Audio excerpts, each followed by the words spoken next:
Hello YouTube, this is Blurred Sci-Fi Gamer. Welcome to Blurred Pokemon Plays, an archive of all of my Pokemon ROM hack development.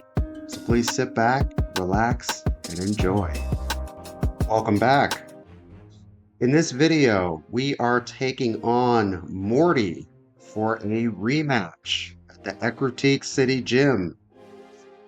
This rematch is available once you have collected all 16 badges and spoke to Professor Oak. You may rematch Morty an unlimited amount of times. He's going to use a full team of 6. Should be a competitive, fun battle. You can find Morty's team in the description of this video. I will also link the first battle in the video as well. Morty leads with Stantler this time. In the first battle, he led with Misdreavus. He retains his 3 Pokemon from before: Stantler, Misdreavus, and his Haunter has evolved into Gengar. Stantler is now packing Double Edge, which is an extremely powerful normal attack that it gets Stab on.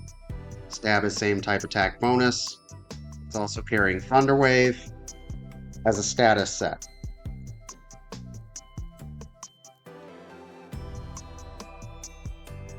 Misdreavus comes out next. Misdreavus also has a status move, Glare. Glare is 100% accuracy in this ROM hack to match later gens. That means you should be coming into this battle with Miracle Berry or Paralysis Cure Berry. Don't be unprepared like I am in this video. Glare makes Misdreavus quite annoying to face. And unless you have a boosted Shadow Ball on your team, you're most likely not going to be able to knock it out in one hit. You're just not going to be able to one-hit KO it. Misdreavus is not overall a very strong Pokemon in Gen 2. It receives an evolution in later gens. Therefore, you should be able to overpower it even if you don't have super effective Ghost or Dark type moves.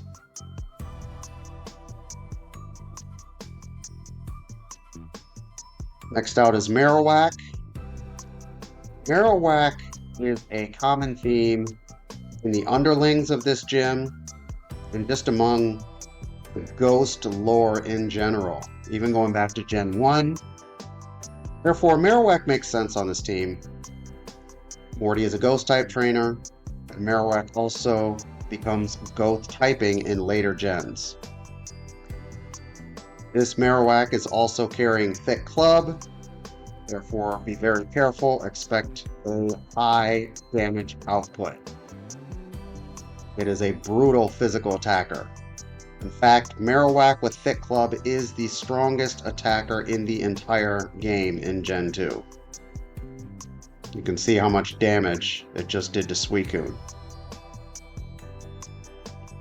Luckily, Marowak is slow, and it's not really that bulky, especially on the special side.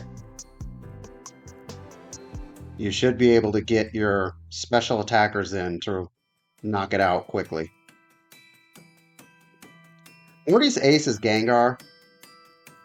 Gengar's coming at a high level, level 68. It has high speed, very high special attack. In the set it's using Nightshade, which is Ghost type, Ominous Wind, or Ancient Power. It's not very strong, but if Gengar gets the Omni Boost, it's just going to run through your team. Its other moves are Ice Punch, Thunderbolt, and Submission to hit Dark types.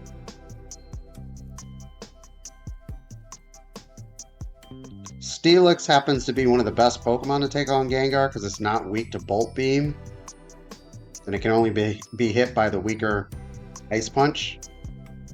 And Gengar just doesn't have the physical attack to even bother it with submission. Therefore, that's a good matchup for my particular team, but that Gengar can be pretty nasty.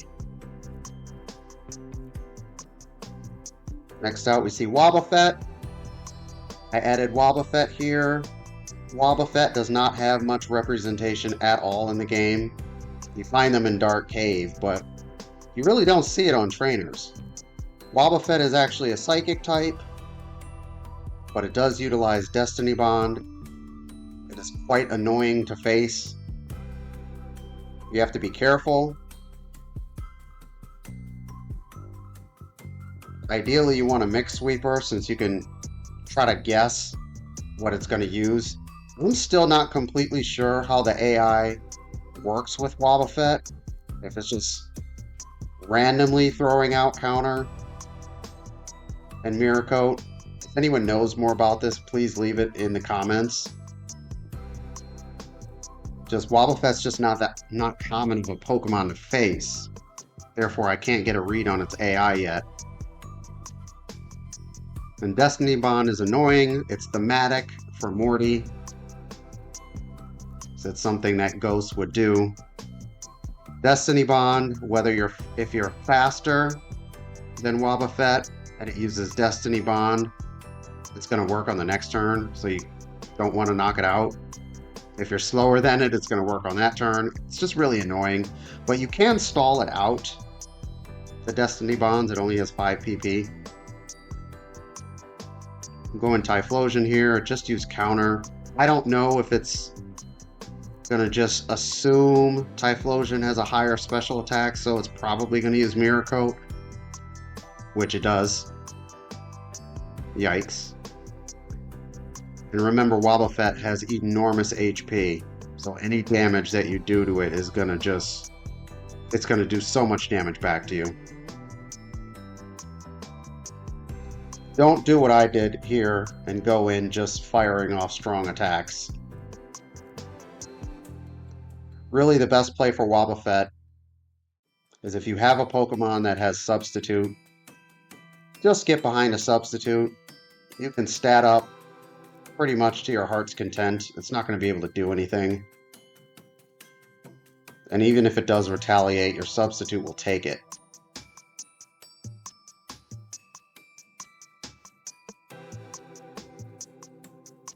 See, I'm powering up Steelix here. I don't need to be super greedy and go for like +6 or anything like that. There's only 2 Pokemon left. As long as my Substitute's up when I knock out Wobbuffet, we should be good to go. And I know his last Pokemon, so I don't need to do anything else here. Just gotta knock out Wobbuffet.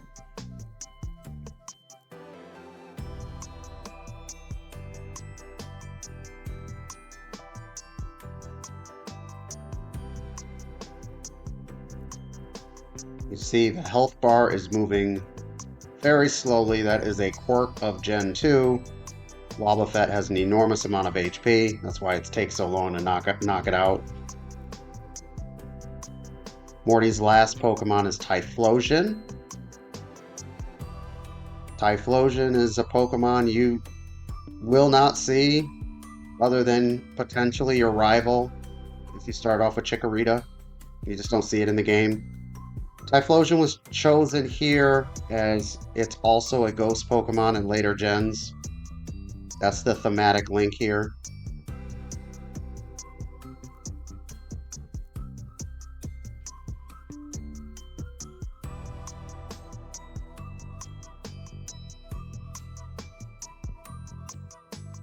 Thanks for watching. Please like, subscribe, and join our community.